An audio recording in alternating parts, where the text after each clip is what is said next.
Welcome back. Here we are again. More trades. All right. So, and there's going to be more deals, obviously, in the morning. Teams getting this out of the way. This one came in just half an hour ago. So I was waiting after the first period, and I thought, we'll wait till after the second. Glad I did. So the trades that have been made, this one has yet to be official. This one's going to be made official in the morning.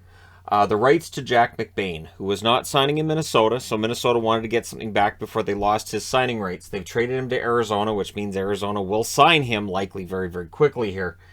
In exchange for the 2022 second-round draft pick they got from Vancouver. Pretty sure that's the draft pick they got in the OEL deal. So now Jack McBain's part of the package that's gone in the OEL deal. To quote Empire Strikes Back, this deal's getting worse all the time. So, yeah, that one's to be made official in the morning. The Dallas Stars also making a deal with the Arizona Coyotes. Thus, the Coyotes get up because I like them picking up McBain. And they traded Scott Wedgwood, goaltender, for a 2023 fourth-round pick. According to Darren Dreger and other sources, there will be a multi-year extension incoming for Vejmelka. Vejmelka, of course, has been kind of a folk hero for the Arizona Coyotes. He's had some really excellent games. He's shown that he can, sustain himself under tremendous pressure.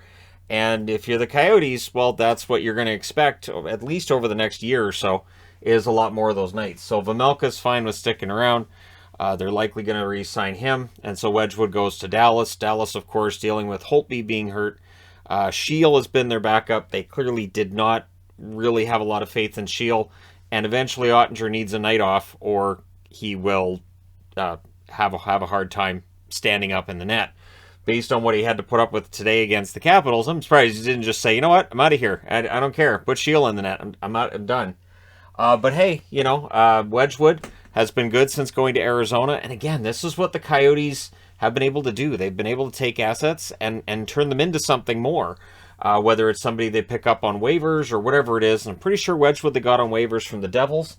And now they've turned that into a fourth-round pick for next year. So, well played. The Seattle Kraken, their sale has continued. Jeremy Lauzon's been picked up by Nashville for a 2022 second-round pick. I'm actually kind of surprised that a second-round pick was the price for Lauzon. I liked him in Boston. I have not been a big fan of his game in Seattle. He has not stood out in Seattle anywhere near as well as he did in Boston. But that's kind of a Boston effect. I found that with the defensemen and with their bottom six forwards, that very often they'll look really good in that system and really good with the coaching and everything in Boston being as it is. And then they go elsewhere, and it may not work out very well. Tim Schaller's like the most dramatic example of that. He looked good in Boston, and then he left Boston, and it was just over. So I do wish Lauzon the best in Nashville. I think that's a decent pickup for them.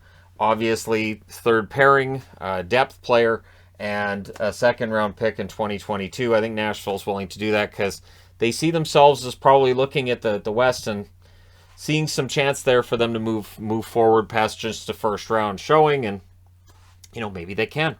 I wanted to throw in here, too, Owen Tippett was prominent in his first game with Philadelphia today. I'll be doing the review of all the games, of course, after the third period between Buffalo and Vancouver. But, yeah, if Tippett's given that kind of an opportunity in Philadelphia, if they're going to give him that kind of time on the ice, he's going to impress some people. So, yeah, Tippett, I thought, played well today for a Philadelphia team that, minus Claude Giroux. There may be some relief in that locker room, too. Like, some of that might just hang over a team, and then when that's cleared up, you can just go out and play hockey. You're not worried about, who's going to go. Claude Giroux, obviously, was the big one for Philadelphia. There will probably be more.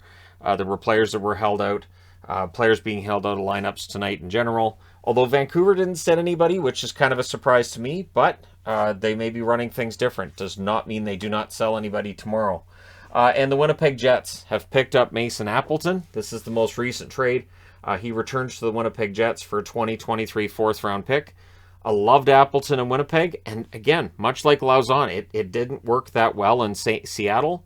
So Seattle gets a 2023 fourth-round pick to go with the second-round pick they get this year. The draft picks they got for Giordano and Blackwell.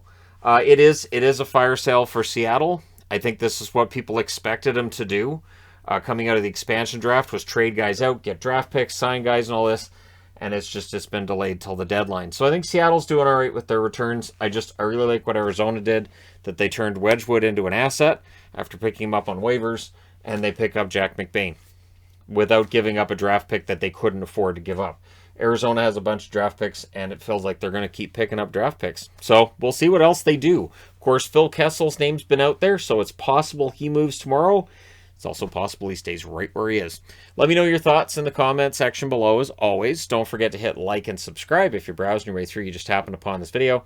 Crazy day. Tomorrow's going to be just as crazy. Don't forget to show up for the live stream. Starts at 10 a.m. Pacific time, which is 1 p.m. Eastern. I know TSN and Sportsnet, I think, are both starting at 5 a.m. my time, 8 a.m. Eastern.